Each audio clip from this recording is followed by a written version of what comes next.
Halo semuanya dan selamat datang kembali di Tanya Seputar Hukum. Oke.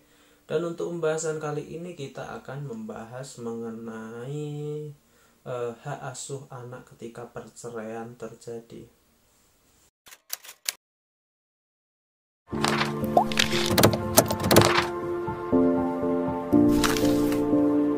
Ketika kalian sedang melaksanakan sidang perceraian atau sedang melaksanakan proses perceraian di pengadilan, sering sekali pertanyaan muncul, bagaimana dengan hak asuh anak nanti, siapa yang akan mengasuh, terus setelah itu bagaimana gonogoninya. Kalau gonogini kan sudah dijelaskan di video sebelumnya, jadi untuk video kali ini hanya membahas mengenai hak asuh anaknya ya.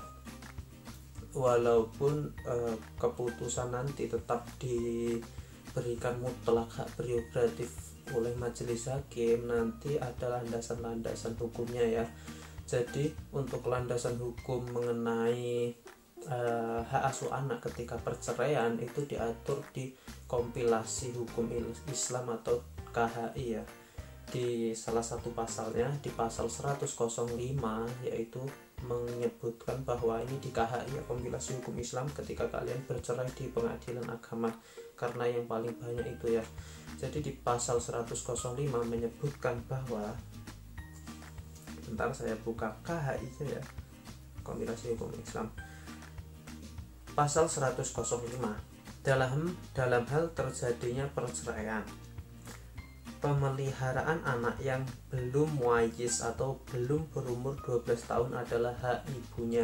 Jadi ketika perceraian terjadi dan anak yang ditinggalkan perceraian dan anak kedua orang tua yang bercerai itu masih di bawah umur 12 tahun atau belum muayyiz, namanya di sini ya, di kompilasi hukum Islam, itu masih hak asuhnya akan kemungkinan besar dipegangkan kepada ibunya. Kalau menurut kompilasi hukum Islam ini ya, hak asuh anak diberikan kepada ibunya karena masih di bawah 12 tahun.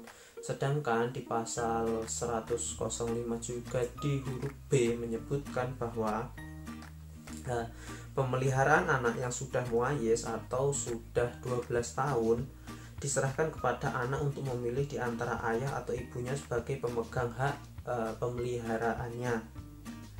Jadi di huruf B ini, ketika anak sudah di umurnya lebih dari 12 tahun, maka anak disuruh memilih ikut orang tua ayah atau ikut orang tua ibu. Jadi nanti kalau udah dewasa tinggal milih anaknya, pilih ikut ayahnya atau ibunya. Sedangkan di yang C ini, biaya pemeliharaan ditanggung oleh ayahnya. Tetap saja untuk pemeliharaan ayah, walaupun nanti ikut ayahnya atau ibunya, tetap pemeliharaannya tetap ditanggung oleh ayahnya.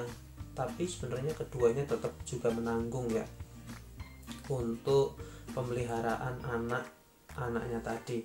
Tetapi juga ada pengecualian, juga sering ada kasus di mana anak di bawah 12 tahun, misalnya 8 tahun atau pokoknya di bawah 12 tahun atau belum muayyiz, namun penguasaan hak asuhnya diberikan kepada ayahnya. Salah satu pertimbangan hakim memberikan hak asuh anak tidak kepada ibunya namun kepada ayahnya, yaitu ketika ibunya mungkin memiliki penyakit temperamen, mungkin sering marah-marah, atau bipolar yang sekarang lagi ngetrennya ya, banyak orang yang kena bipolar. Habis itu apalah pokoknya yang tidak menunjang masa depan anak, itu bisa menjadi salah satu pengecualian pasal ini.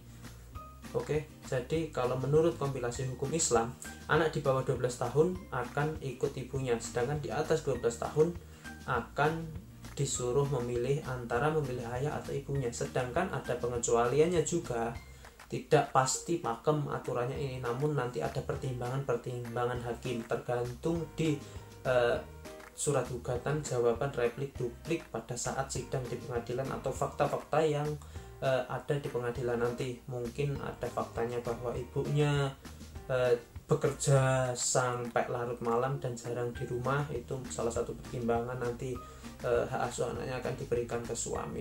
tergantung nanti pertimbangannya ya. Oke, jadi itu tadi mengenai hak asuh anak ketika perceraian terjadi, dan terima kasih banyak seperti biasa ya, semoga bermanfaat.